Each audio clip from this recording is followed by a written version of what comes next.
c'est un phénomène qui prend de l'ampleur. Des fissures qui apparaissent dans les murs de certaines maisons. Conséquence de la sécheresse, le fléau touche 4,5 millions d'habitations en France.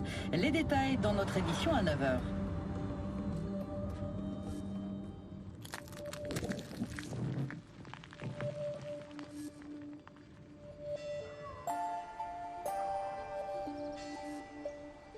Jamais Maroilles, cette commune de 1500 âmes, n'aurait imaginé faire l'actualité pour d'autres raisons que son fromage, son abbaye ou son moulin séculaire. Pourtant, l'un des plus beaux villages de France se fissure et certains propriétaires craquent. Chaque jour, Hélène Lantoine se rend chez sa mamie qui vit depuis 3 mois, recluse dans sa cuisine. Bonjour mamie, c'est moi, ça va? Je t'ai ramené tes courses? Bien. Je les pose là, comme d'habitude. C'est la pièce à vivre de ma grand-mère, maintenant. Au vu de tout ce qui s'est passé avec les fissures, on a préféré qu'elle reste en fait dans cette pièce. Voilà. À peine 12 mètres carrés, une vie confinée.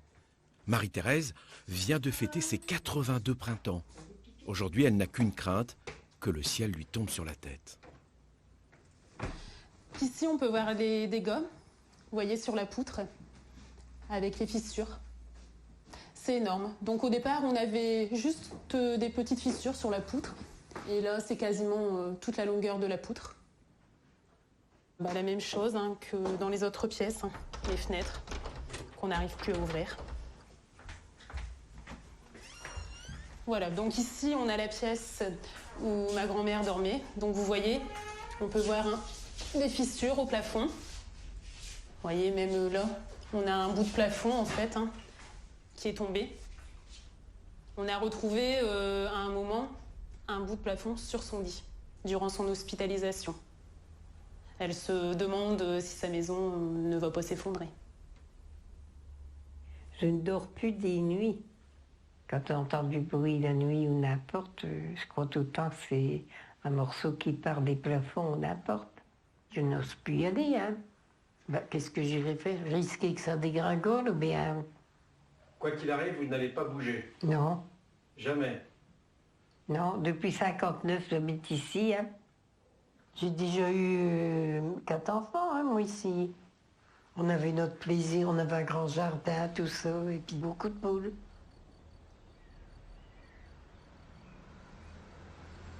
Voilà, donc ici, vous pouvez voir la plus grosse fissure de la maison. Donc je peux carrément passer ma main. C'est impressionnant. C'est une fissure qui est énorme. On a vraiment l'impression que la maison, elle va partir, quoi. Et ça fait peur. Franchement, on se pose plein de questions. Est-ce que la maison, un jour, elle va tomber, elle va s'effondrer On ne pense pas que ça soit si grave. Au début, on pensait que... Parce qu'il y avait une petite fissure au-dessus de la porte. Et on ne s'en est pas aperçu tout de suite. Alors, sous l'effet de tapisserie, je dis, regarde, c'est fendu là. Mais on ne croyait pas que ça allait devenir aussi grave. Comment peut-elle vivre avec une épée de Damoclès au-dessus de la tête? C'est un Lexomil. Marie-Thérèse doit attendre que l'assurance prenne en charge les travaux. Mais avant, il faut que Maroilles soit reconnue en zone de catastrophe naturelle. En cause, les dernières sécheresses qui ont frappé le nord de la France. La situation est jugée particulièrement préoccupante dans près de 600 communes. Elles sont placées en alerte sécheresse. Ces communes sont situées dans les bassins de la Marque, de la Deule, de la Scarpe, de la Sambre, de la Sensée et de l'Escaut. Qui aurait pu imaginer ça dans les Hauts-de-France? Sécheresse, canicule, depuis 2018, 2019 et 2020. Voilà, c'est comme ça. Les climatologues ont pris l'initiative de nous avertir qu'il y avait un changement climatique, mais pas avec 40 ans d'avance. Il va falloir vivre avec maintenant.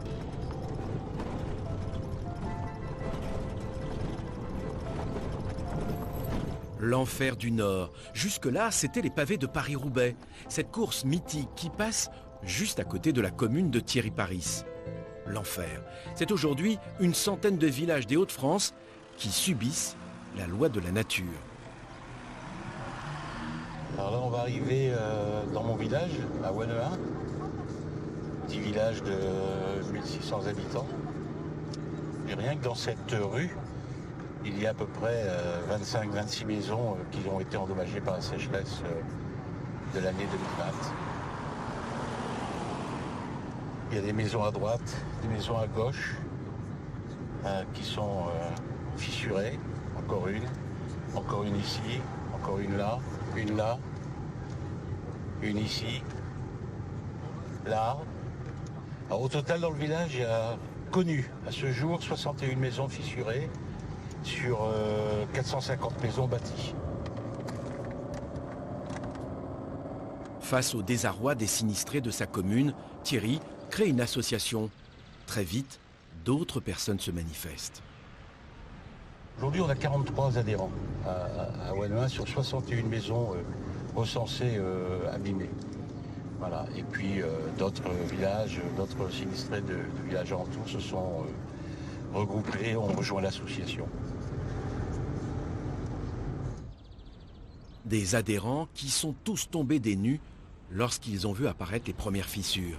Aucun n'imagine alors vivre un véritable calvaire. Thierry les accompagne. Banquier à la retraite, il maîtrise les dossiers et ses interventions font souvent mouche. Bonjour Nicole. Ça va Thierry? Comment ça va? Bah bien, et vous? Ça va. Je suis prendre un peu des nouvelles. Vraiment, mille merci pour tout ce que vous Je vous en faites. prie. Vraiment, c'est hyper important pour nous tous. Et heureusement que vous êtes là. Et maintenant, on va se battre encore pour que les assurances nous indemnisent. On va voir l'évolution. Ouais. Hein?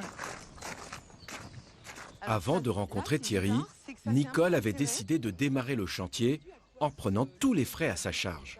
Alors tu verras, c'est étrange Thierry, parce que les fissures se resserrent. Ouais. Alors ça reste ouvert, mais ça bouge, tu vois. C'est dû à quoi ça? C'est tout à fait normal, tu vois. Ta maison est construite sur des sols argileux, par exemple, cette terrasse, elle repose sur des argiles. Ouais. Donc à partir de là, l'argile, quand il fait très sec, elle se rétracte, comme une éponge, elle devient très plate. Et ensuite, dès qu'il pleut un peu, elle se regonfle. Et ça permet de soulever une maison, faire ouvrir ou refermer les fissures en fonction du temps. Tu t'imagines quand même qu'une maison comme ça, qui doit faire dans les 300 tonnes, la force que ça peut avoir. Waouh. En 90, la demeure n'était qu'une ruine. Des années de chantier et de sacrifices. Une vie rêvée jusqu'aux premières fissures. Viens Thierry, je vais te montrer ce qu'on a fait pour limiter les dégâts. Ah ouais. Donc mon fils a étayé le plafond pour être sûr que ça ne nous tombe pas dessus. T'as bien fait de préserver tout ça. Mais on peut ça rien évitera que ça. réparer. Mais non, pas pour l'instant. Il faut attendre le passage de l'expert pour déterminer effectivement ce qu'il y a lieu de faire. Ok, sache qu'on craint tout le temps, bien sûr, que ça nous tombe dessus. Bien sûr. Tout le temps. On entend des bruits la nuit, on se réveille, on va voir s'il n'y a pas quelque chose qui a craqué en plus que ce qu'il y a là, tu vois. En fin de compte, on n'est plus tranquille dans cette maison. C'est des nuits horribles et c'est une contrariété quotidienne. Tu connais? Je connais. Et il y a bien pire que nous, je le sais. Mais c'est invivable presque. Invivable. Si la maison se dégrade encore, le maire sera contraint de délivrer un arrêté de péril imminent. C'est arrivé près d'ici, à Le Forêt. Ce jour-là, Dorine et Jérémy reviennent pour la première fois dans la maison où ils avaient imaginé leur avenir. Bon, on arrive bientôt, pas trop stressant. Depuis le temps que tu l'as pas revu la maison. Un petit peu quand même. Moi, j'aime pas trop y retourner en fait. Je sais pas comment elle sera. Mais je comprends, ouais. C'est pas une épreuve facile d'y retourner.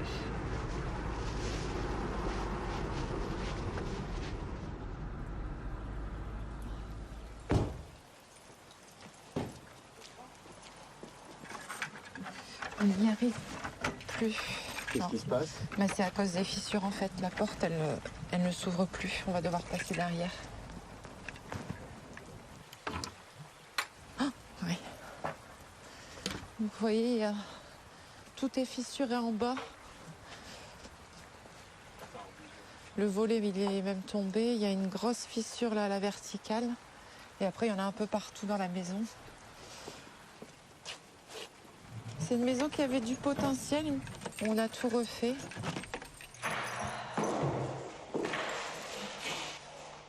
Ah, j'avais pas vu là.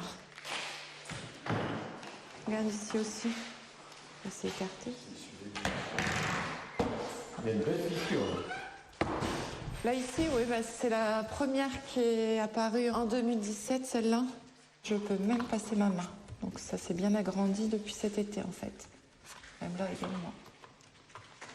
C'était un peu la fissure de référence. Juste avant que la maison ne craque de toutes parts, leur vie ressemblait à ça.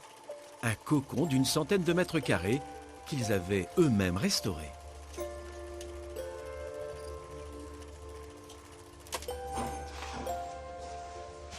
En tout, avec les travaux, on en a eu pour 220 000 euros. 170 000 et on a emprunté 50 000 euros pour tout refaire. Avant de partir, on a reçu le rapport de l'expert du tribunal qui est venu constater les dégâts et qui émet un avis final. Il dit qu'il faut quitter les lieux, que cette construction n'est plus utilisable.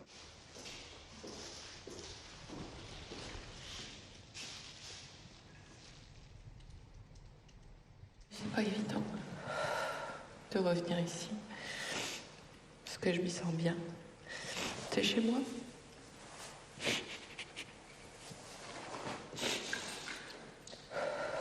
Quand on n'y est pas, ça va, mais quand on y revient, c'est compliqué.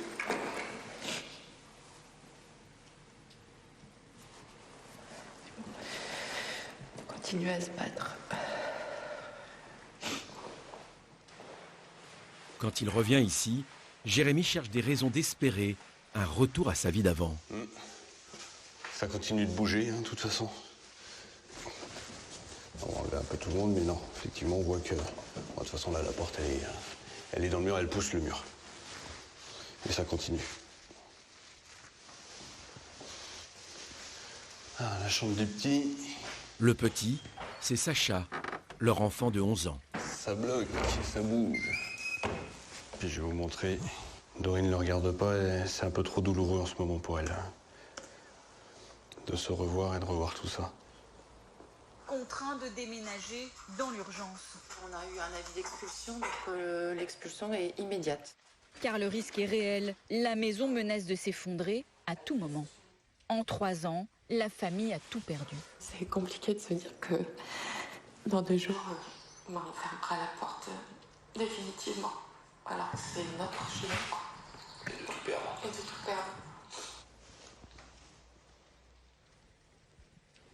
Douloureux, toujours compliqué de le revoir, mais non, ça on peut pas l'oublier, ça.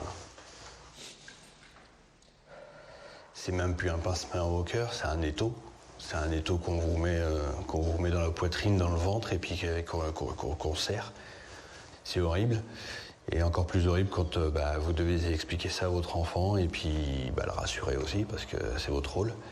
Mais que vous-même, vous ne l'êtes pas forcément, mais voilà, vous devez le faire. Parce que lui, c'est encore qu'un gamin, c'est encore pire, quoi. C'est encore pire. En octobre 2019, il quitte la commune pour emménager à Saint-Lenoble. Un déchirement et des frais supplémentaires.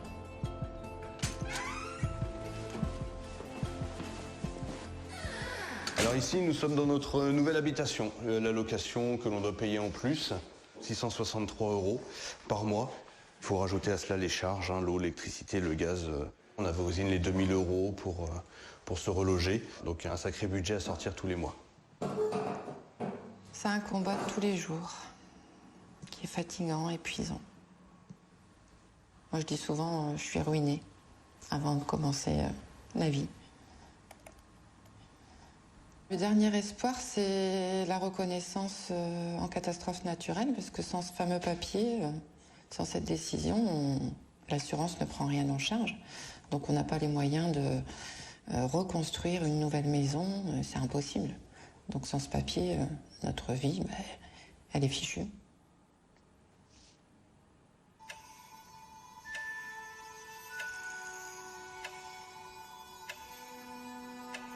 Une vie en sursis, en apnée. C'est ce qui attend tous les sinistrés. Un parcours du combattant qui n'épargne pas Thierry Paris. Tu veux que je te fasse un petit feu? Oh oui, s'il te plaît, parce qu'il fait vraiment pas chaud. Hein. Ça fait un peu plus de 40 ans que nous sommes dans cette maison, que nous avons fait construire par des artisans locaux. C'est une maison destinée à résister longtemps, puisque vous voyez, c'est du costaud, c'est une maison en briques traditionnelle. Voilà, tous nos enfants sont nés ici, c'est une maison familiale et on y tient beaucoup, quoi. Donc vous voyez, la maison, d'ici on ne voit rien, hein, tout est impeccable. Malheureusement, elle a subi quelques dégâts extérieurs que je vais vous montrer. Alors voilà, je sors pas cette porte parce qu'aujourd'hui elle s'ouvre, mais l'été c'est impossible de l'ouvrir. Alors pourquoi? Tout simplement parce que regardez ici les fissures qui ont pris dans les refends, où il y a un tassement donc du terrain. Et ici j'ai une fissure qui est refermée actuellement, hein, mais en plein été c'est 4-5 cm. Hein, et d'ailleurs elle se propage sur l'ensemble du mur, hein, comme on peut voir là. Hein, et cette aération en plein été elle est complètement de travers parce que toute cette partie-là s'enfonce dans le sol. On voit que le terrain s'est affaissé parce que quand on regarde le niveau normal du terrain de la maison, c'est ici. Or, vous voyez bien que toute cette partie s'est affaissée d'environ 20 cm. Hein, mais c'est quand même une preuve qu'il y a bien un affaissement de terrain lié au phénomène de réhydratation des sols. Vous avez fait estimer les travaux? Alors oui, il y a une première estimation qui a été faite l'année dernière et l'entreprise m'a annoncé un chiffre délirant de 150 000 € s'il fallait mettre des micropieux pour stabiliser les fondations. Ouais, ça coûte extrêmement cher.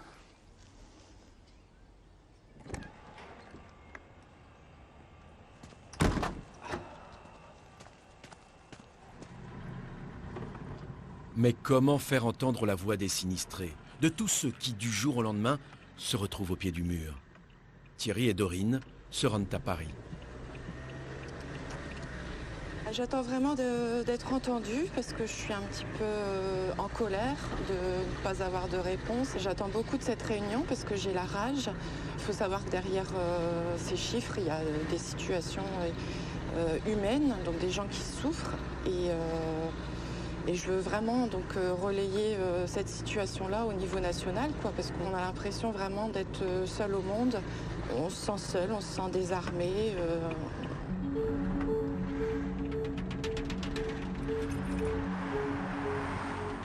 Direction l'Assemblée nationale.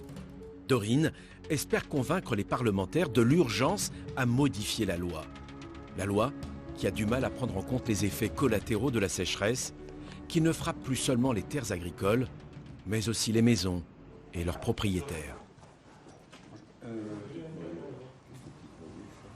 Dorine, est-ce que tu voudrais peut-être parler de ta situation? Le 13 septembre, on a été expulsés de la maison. C'était la rentrée de mon fils en 6e. Et le matin, je le conduisais à l'école et il me disait « Je veux pas y aller, maman. J'ai l'impression de ne plus avoir envie de rien. » Et c'est vrai que tout en haut, là, de l'État, ils ne se rendent pas compte que c'est vraiment des drames humains. Et moi, aujourd'hui, je suis ruinée. C'est-à-dire que j'ai un crédit de 20 ans d'une maison qui va s'effondrer. J'ai dû me reloger. Donc, je paye 800 € par mois en plus. Et j'ai le droit à rien du tout. Donc, j'ai toujours défendu, même auprès de mes élèves, parce que je suis enseignante, les lois françaises. Mais aujourd'hui, cette loi et ces lois, elles nous tuent petit à petit. Et heureusement que j'ai fait la connaissance de vous tous, parce qu'il y a des soirs où, ça je le dis pas à mon mari, mais il y a des soirs où j'ai envie d'envoyer un courrier aux journalistes et de dire demain je serai plus là, parce que je suis fatiguée de me battre. Et j'ai pas le droit de ne plus me battre, parce que j'ai un petit garçon de 11 ans qui a rien demandé à personne. Voilà, et je vois pas d'avenir. Vous voyez ? C'est toute une logique, on se projette et on dit non, on n'a plus de projet, on n'a plus d'avenir. Et heureusement, je vous remercie beaucoup que vous avez été mis sur mon chemin. C'est tout ce que j'avais à dire. C'est pour ça qu'on fait ce qu'on fait, madame. Et à nous d'avoir la meilleure communication, vous collectifs et nous parlementaires avec vous, pour sensibiliser notamment sur la partie humaine. Parce que vous l'avez très très bien signifié, derrière la fissure, il y a des familles, et notamment vous qui êtes la mauvaise illustration, mais la première des illustrations, parce que ça va suivre. Hein. Ça fait commencer. Et donc, il y a des drames.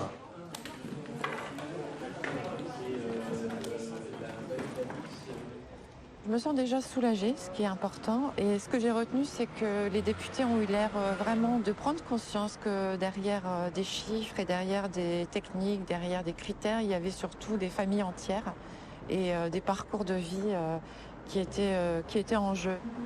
Je me doute que ce sera long, mais je perds pas espoir et voilà, je suis requinquée comme on dit dans le Nord.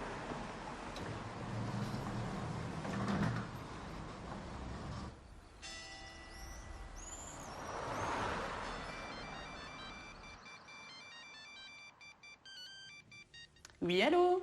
Oui, allô, bonjour Hélène, Dominique Quinzin, maire de la commune. Oui, bonjour Dominique.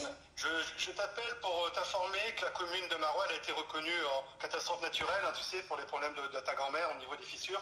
Donc c'est paru aujourd'hui dans le journal officiel. D'accord, c'est une super nouvelle, elle va être contente, dis donc. Voilà. À Maroilles, la décision tant espérée vient de tomber. 1 an que le village s'impatientait. Ici, une quinzaine de maisons est impactée. Les dégâts et leur réparation pourraient se chiffrer à plus d'1 million d'euros. Et la situation se dégrade de jour en jour. Bonjour mamie. Bonjour. Ça va? Ça va et tout? Bon, bah oui, ça va plutôt bien. J'ai une bonne nouvelle. Oui. J'ai eu monsieur le maire au téléphone. Oui. Donc c'est bon. Oui. C'est reconnu en tant que catastrophe naturelle. Oui, je le sais déjà. Tu le sais? Pourquoi? Oui, parce que ton cousin m'a amené le papier ce matin. Ce papier-là? Dans la boîte à lettres. Il informe comme quoi l'apparition au journal officiel, donc portant sur la reconnaissance de l'état de catastrophe naturelle sur le territoire de la commune de Maroilles. C'est une super nouvelle. Oui. Alors? Il n'y a plus que patience à prendre maintenant. Hein? Pourquoi patience? Parce qu'il faut quand même qu'il y ait, je sais pas, des experts, tout ça qui... Je sais pas comment que ça va aller, mais enfin... Bon, en tout cas, c'est bien. Oui. Comme quoi, on a des bonnes nouvelles.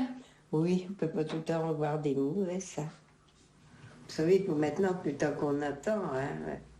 Enfin, ça fait quand même plaisir que ce soit mis en route. Hein, surtout ça. Là, maintenant, c'est déjà une bonne chose. Tu pourras faire une bonne nuit. Hein. Bon, allez, hein. Oui. Santé. À votre santé. Marie-Thérèse va-t-elle pouvoir réintégrer sa chambre et retrouver le sommeil?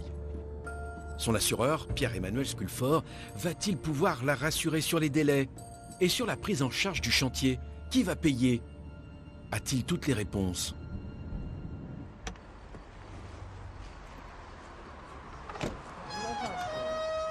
Bonjour Marie-Thérèse, c'est Pierre-Emmanuel. Ça va? Ça va.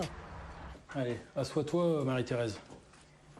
Allez. Maintenant que l'arrêté a été promulgué, je vais pouvoir faire passer l'expert très rapidement pour qu'on puisse tomber d'accord sur le chiffrage des artisans et faire les travaux aussitôt. Oui. Et comme ça, la maison elle va pouvoir être faite et tu vas pouvoir à nouveau utiliser toutes les pièces de ta maison. C'est bien ça. Tu vas même pouvoir remonter au grenier. Ah là là. Moi, je suis désolé de l'attente, mais l'attente, elle est liée au délai administratif. Après, il va y avoir le délai de réfection par les artisans. Et puis après, tout va bien aller, t'inquiète pas. Ben non. Enfin, c'est parce que ça sent long, hein. Ah, mais je suis d'accord avec toi. Nous, on est là pour essayer de faciliter que ça aille au plus vite. Tu sais que tu peux compter sur nous. De toute façon, là, nous, après, on est tributaire aussi du travail que les artisans vont devoir faire. On n'a pas fait Rome en une journée. Et là, nous, on va être là derrière pour payer et puis que ça aille le plus vite possible. OK? Allez, ça va aller. Ben oui.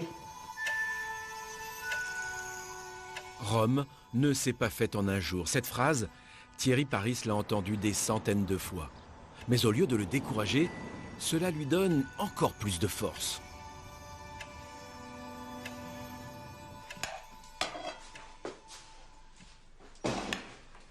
Bon, Oui.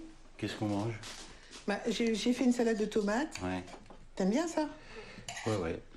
Mais on va se dépêcher parce que je dois partir. Bah oui, le temps de la préparer. Tu vois, bon, je les ai déjà coupés. Allez. Hop. Mais attends, il faut que je les assaisonne, Thierry, enfin. Toujours aussi pressé. Et pourquoi t'as des coups de fil à passer encore après? Non, c'est pas des coups de fil, là, je vais voir quelqu'un. Ah, d'accord. Une visite? Ouais. Ok. Tu peux pas vider comme ça, c'est plus Non, vite. parce qu'il y a du jus, là. On essaye Ça veut dire toujours quoi de faire les plats bien préparés, bien présentés, alors qu'on n'est que tous les deux. Bah, Bon, c'est bien. agréable, C'est sûr. plus agréable. Mais on perd un temps fou. Et du temps, j'en ai pas. Bon, allez, c'est bon. Mais...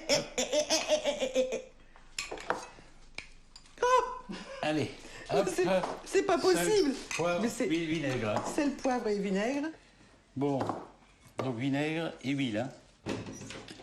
Cet après-midi, je vois 3 personnes et le temps passe vite. Puis j'ai quelques contraintes d'horaire. Les gens ne sont pas toujours tout à fait disponibles. Ça te perturbe, ça, hein? Ouais, donc il faut se dépêcher quand même. Moi, j'ai beaucoup plus de temps de disponibilité à leur consacrer, puisque je suis en retraite.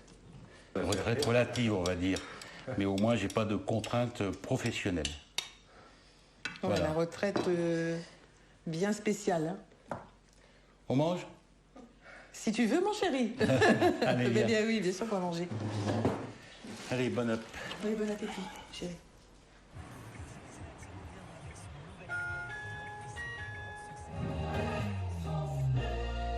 À la une de l'actualité, la reconnaissance de l'état de catastrophe naturelle pour des communes de la région après l'épisode de sécheresse de 2018 dans les Hauts-de-France. Mais certaines communes, elles, ne l'ont pas obtenu. On va faire le point dans ce journal. Une longue litanie de communes touchées, et parmi elles, le Forêt, là où Dorine et Jérémy vivaient heureux jusqu'à l'apparition des premières fissures dans la chambre de leur fils.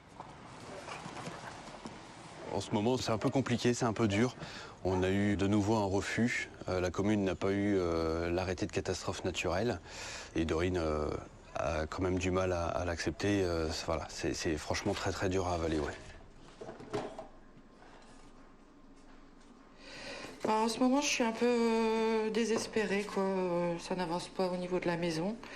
Donc, je réfléchis de plus en plus à pourquoi pas faire une grève de la faim pour interpeller un petit peu le gouvernement et puis que ça aille plus vite, quoi.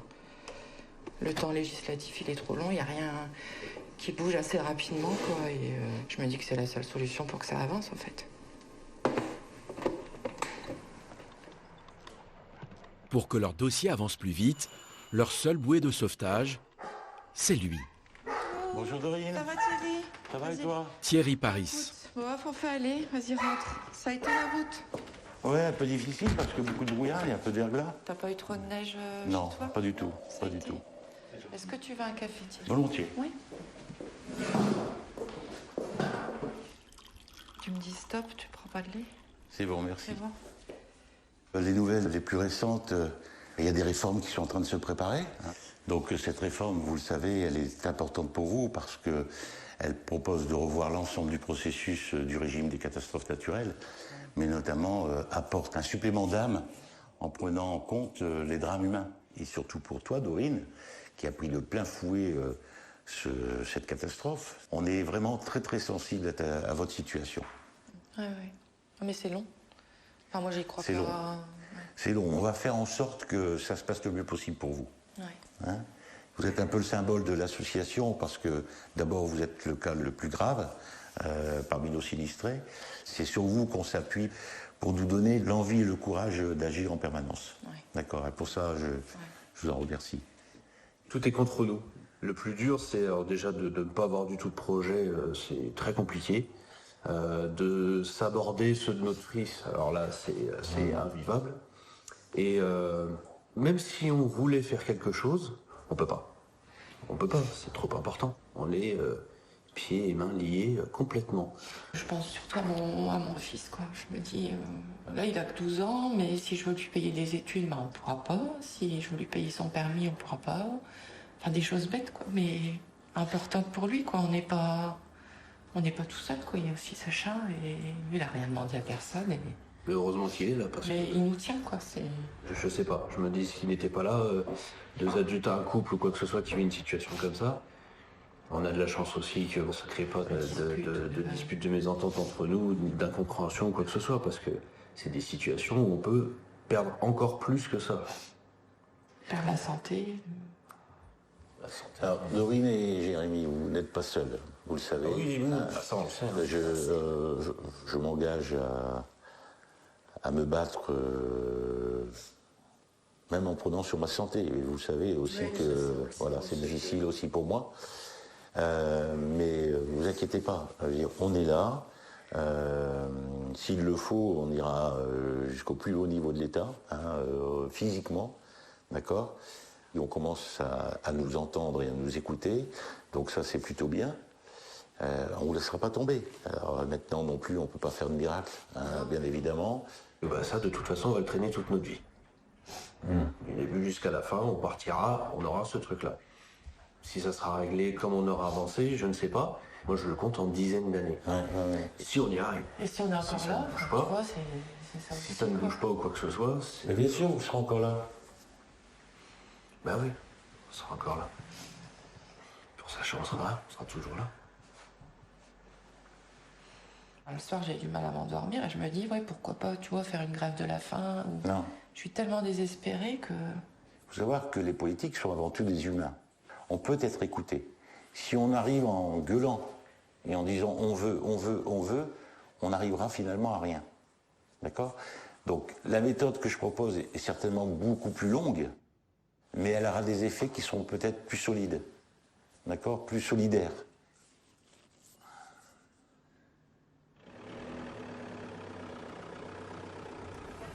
À bientôt, bon courage. Pour tous les sinistrés, le plus dur, c'est cette incertitude qui s'installe durablement. Pas un membre de l'association n'a encore été indemnisé. Une vie en pointillé, avec souvent des effets collatéraux. Je suis franchement très fatigué. Moi-même, j'ai été frappé par une pathologie liée à ça, puisque c'est vrai que beaucoup d'entre nous sont affectés de stress, d'angoisse. Et c'est pas toujours très bon pour la santé. Donc j'ai des moments effectivement de faiblesse où je suis assez fatigué. Ouais. Je prends des vitamines, mais je veux dire c'est là-dedans, c'est dans mon cœur. Je suis obligé de retourner au fourneau très rapidement. Alors ma maladie est stabilisée puisque j'ai dû passer à 3 reprises par des opérations, pas toujours évident. Et justement, je pense que l'activité intense me permet d'oublier ce côté de maladie, ces problèmes de santé. Je préfère passer du temps devant mon ordinateur, à répondre au téléphone, à écrire à mes adhérents, plutôt que de m'appesantir sur mon propre sort. Je fais pas mal de kilomètres parce que je mets un point d'honneur quand même à aller voir les adhérents et notamment ceux qui sont le plus atteints dans leur dommages de leur habitation. Je les compte plus, je les facture plus non plus parce que je préfère laisser à l'association les ressources nécessaires à financer nos actions. Les adhérents ont besoin de nous, effectivement, et je crois que de toute façon, ensemble, on avance plus loin.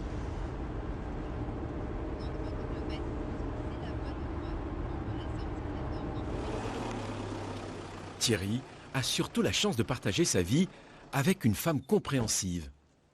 Elle le soutient, quoi qu'il arrive. C'est moi. Ça va ? Ouais, ça va, ça a été. Ça a été, oui. Ouais. Et toi ? Oh oui, ça a été, Ouais. bah oui, rien de spécial. Bon. Là, j'ai quelques coups de fil à passer, quelques mails à faire. Ouais, et bah, puis, comme d'habitude. Je reviens tout à l'heure pour Oui. déjeuner. Ouais, faut pas trop longtemps. Allez, à tout Et à l'heure. fume pas trop, s'il te plaît. Je vais essayer. Ouais, tu vas essayer. À tout à l'heure. Oui, à tout à l'heure.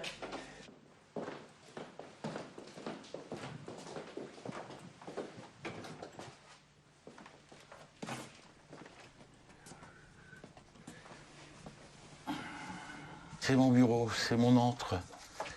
C'est l'endroit où je travaille pendant des heures tout seul. Voilà, c'est là où j'exerce mon activité semi-professionnelle, 6-8 heures par jour.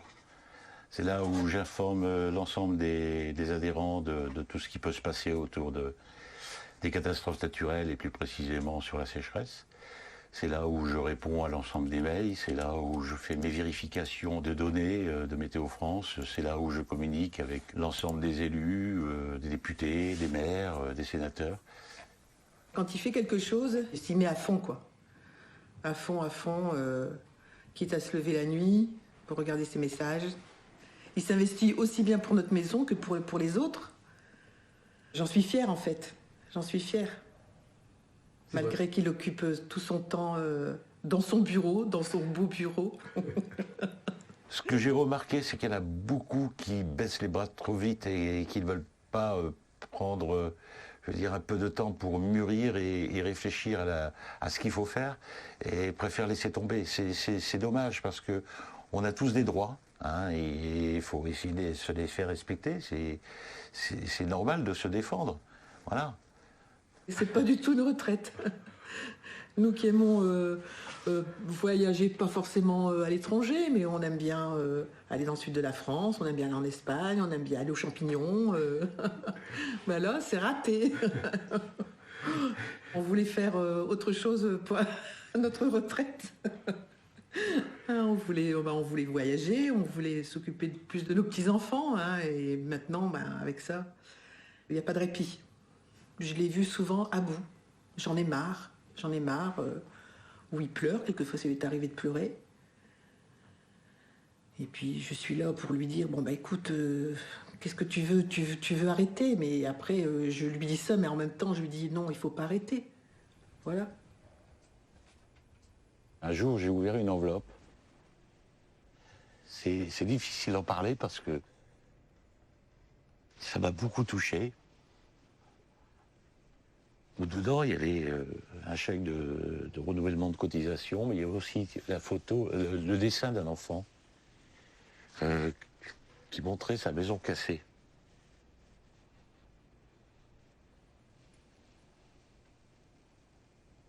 Excusez-moi.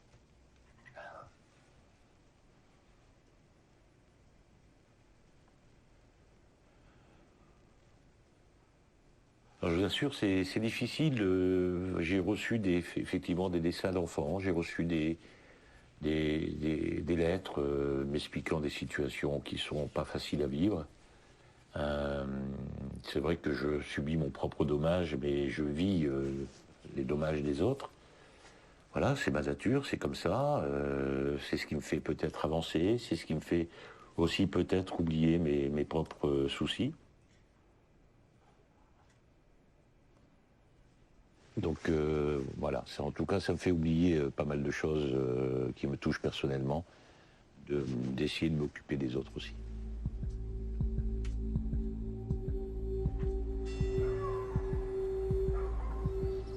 À Maroilles, Hélène continue de s'occuper de sa grand-mère Marie-Thérèse, qui ne voulait à aucun prix quitter sa maison. Donc ici, vous voyez, on a les étés pour éviter une catastrophe, que la maison s'écroule. Donc ils sont toujours en place. Depuis maintenant, ça fait 1 an et demi, je dirais.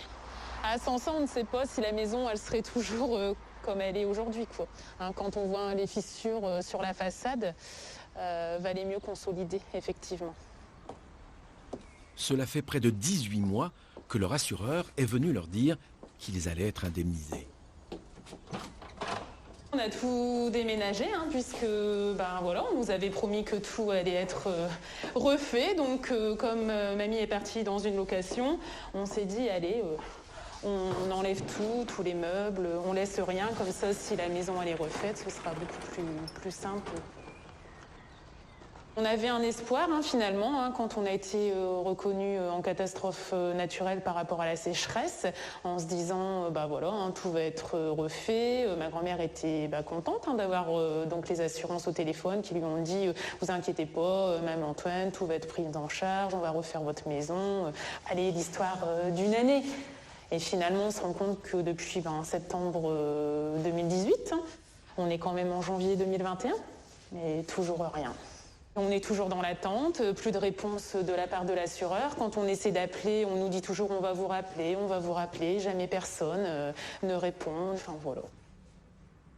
C'était plus possible, puisqu'elle avait la peur au ventre, hein, que le plafond lui tombe sur la tête, hein, clairement. Hein, elle nous disait à chaque fois, le plafond va s'écrouler, je vais mourir dans ma maison. Donc c'était juste impossible, on ne pouvait pas la laisser dans des conditions telles. Sa mamie vit désormais à quelques pas d'ici.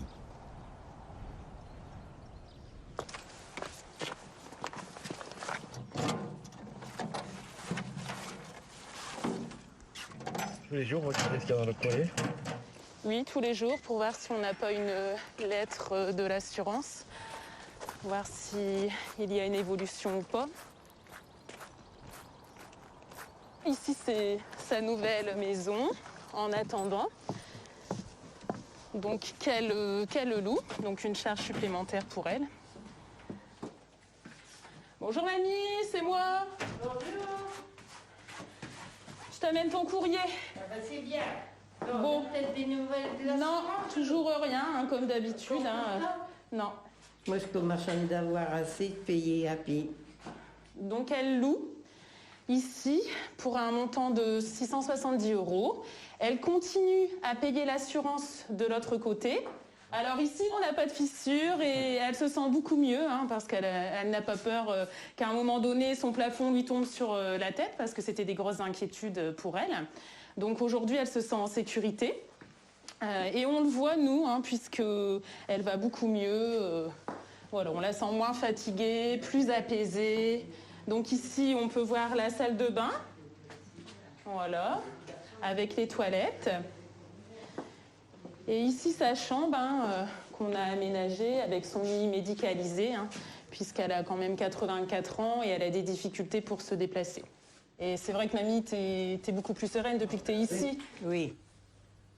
J'évite d'y penser à la maison. Vous savez, tout le monde il me dit faut pas t'en faire, faut pas t'en faire. Bon, ça va venir. Ah, ben oui, mais du Traxavola, ça ne vient pas fort vite. Hein. Alors, rendez-vous compte, j'ai été propriétaire depuis 59 jusqu'à l'année dernière. Et puis, depuis le mois d'août, je suis locataire. Et puis, je suis assurée aux assurances Sculfort depuis 1968. Ça fait déjà de la somme de verser, hein. Ben, il ne va pas ranger la maison à l'âge que j'ai. Il n'y a plus beaucoup d'années à verser de cotisation d'assurance. Alors, ben, ça veut dire qu'ils vont me laisser tomber, et puis voilà, que la maison restera là. Moi, je crois qu'elle ne sera jamais faite pour ça, que je m'en irai. Oh, ben non. Non, je n'y crois plus.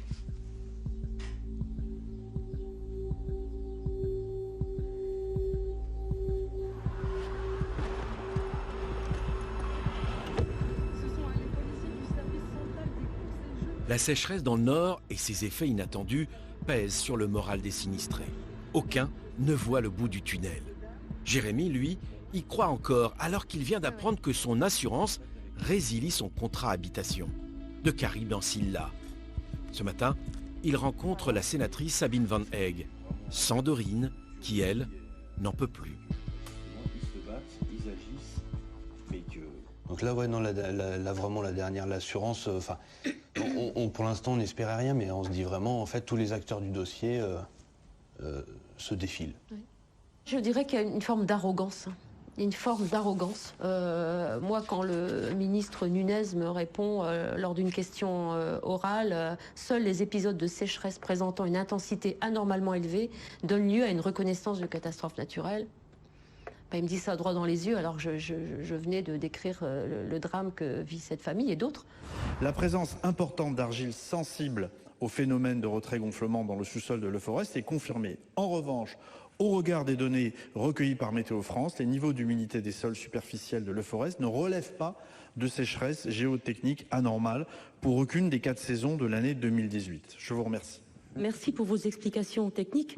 Mais ce que je vous demande, c'est, Monsieur le Ministre, la prise en compte urgente et particulière de situations urgentes, particulières et dramatiques que vivent ces habitants et la commune de Leforest. Je vous remercie. Finir son intervention en disant « Bon, c'est vrai que j'avoue, je ne connais pas les tenants et les aboutissants, voilà, ou les conséquences de ça. » J'ai envie de répondre à ce monsieur, écoutez, penchez-vous sur le C'est dossier, ça. réellement, regardez, et puis peut-être qu'effectivement, tout ce que vous venez de dire, vous me le diriez pas. Si vraiment vous connaissiez le sujet et si vraiment vous étiez intéressé à ça. On est en colère, en fait. On est en colère. C'est ce manque d'écoute, ce manque de prise en considération, même ce manque d'empathie, parce qu'il faut, tout simplement, parce qu'il faut se mettre à leur place.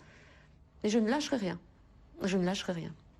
J'ai sollicité, mais depuis le mois de mars, un rendez-vous auprès de la ministre du Logement, Madame Emmanuelle Wargon.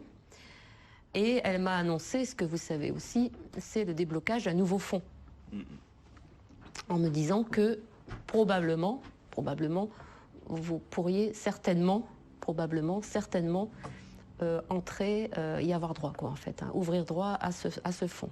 Tant que je n'ai pas les documents devant les yeux ou quoi que ce soit, si tout est ficelé comme est ficelé tout le système d'indemnisation, CatNat, toutes ces choses-là, il y a de grandes chances pour qu'on n'y ait pas droit. Dans ce long combat, tous les sinistrés y laissent des plumes, et parfois leur santé. Et quand enfin une bonne nouvelle tombe, il y a toujours un loup. Chantal? Oui. Il y a des nouvelles. J'ai reçu le courrier là, du bureau d'études. Oui. Ah. Assis-toi, on va regarder ça. Ouais. T'asseoir. Alors, ils expliquent les travaux qu'il faudrait faire pour la maison. Oui. Donc a priori, ce serait des micro-pieux. Oui. Et ça veut dire qu'il va falloir quitter la maison pendant 3 mois. Quitter la maison pendant 3 mois? Ouais. Pendant 3 mois, on va mettre où les meubles et tout ça? On va loger où? Je sais pas. Notre quotidien, il va être chamboulé, hein? C'est terrible. C'est terrible. Mais bon, c'est un peu le revers de la médaille aussi. Hein. C'est sûr. Mais je pensais vraiment pas que cette maison allait subir autant de dégâts. La puissance de la terre, c'est quelque chose de terrible. Et là, c'est le bureau d'études, c'est pas l'assurance. Maintenant, il faut voir avec l'assurance. Les soucis sont loin d'être terminés. Ouais. C'est dur quand même. Ouais, c'est Je dur. pensais pas que ça allait prendre ce chemin-là. Oui, moi aussi.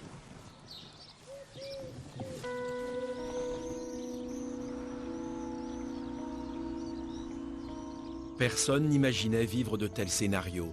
Pas plus Jérémy, Dorine ou Marie-Thérèse. Ce jour-là, son assureur, qui lui avait promis de tout faire pour la sortir de l'impasse, vient la rencontrer. Cela fait 3 ans désormais que les premières fissures sont apparues chez elle. Elle a aujourd'hui 84 ans.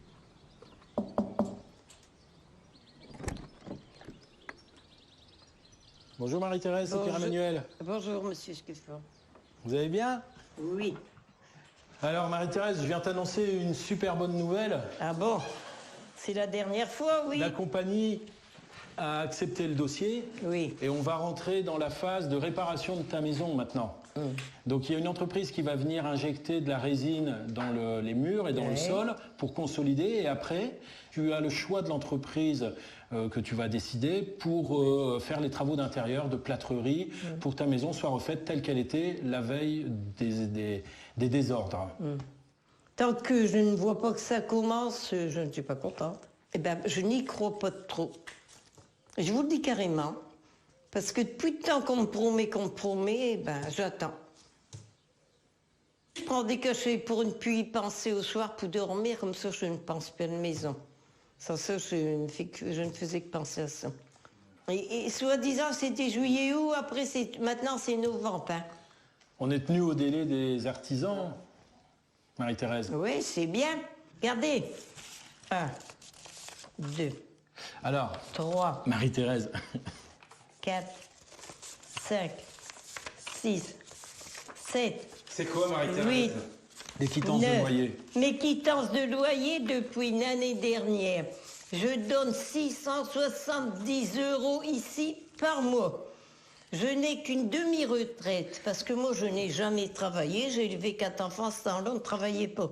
Et tu sais, ça, Je ne peux pas me permettre d'aller en vacances et de manger à beefsteak Mais tous les jours. Marie-Thérèse, moi j'agis en tant qu'assureur et je respecte la réglementation de l'arrêté de catastrophe naturelle. Et l'arrêté de catastrophe naturelle, malheureusement, donc oui, aux prochaines élections, tu peux écrire au président de la République si tu veux, pour leur demander la prise en charge des loyers. Et on n'a pas vocation, nous, à le faire. C'est difficile, mais il faut expliquer les rouages administratifs et les difficultés que nous avons à faire comprendre à nos assurés qui ne sont pas rompus à tout ça. Non, mais 3 ans, hein. Et c'est long quand même. Hein. Et tu sais qu'il y a des dossiers qui ne sont pas du tout indemnisés, Marie-Thérèse. Toi, le tien, il est indemnisé. Et on parle de gros travaux dans ce qui te concerne. On ne parle pas d'une fissure dans la cuisine, on parle de la maison complète. Donc oui, c'est long et c'est normal. Et c'est long pour faire les travaux, mais il y a aussi toutes les longueurs administratives que tu connais très bien. Donc, additionner tout ça mis bout à bout, oui, on peut arriver à des délais qui peuvent dépasser les 2 ans sans aucun problème. Et c'est normal. Et après, tu pourras avoir la joie de rentrer dans ta maison. Bien. Sauf pour la partie technique, c'est normal. Au fil des discussions, Marie-Thérèse s'apaise et prend conscience qu'elle est l'une des rares sinistrées de la sécheresse, indemnisée à ce prix par son assurance.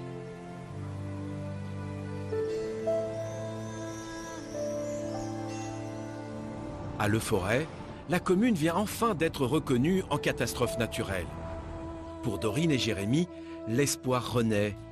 Et dans cette ville où ils avaient rêvé leur vie en famille, ils retrouvent le maire qui leur avait envoyé l'arrêté de péril imminent. Dorine a encore craqué, mais pour le meilleur. Le pire, elle connaît déjà. Quant à Thierry Paris, il a subi une nouvelle opération chirurgicale. Mais son moral est toujours bon. Pas question de craquer, le combat continue. En France, ce ne sont pas moins de 4,5 millions de propriétaires qui vivent avec une épée de Damoclès au-dessus de la tête.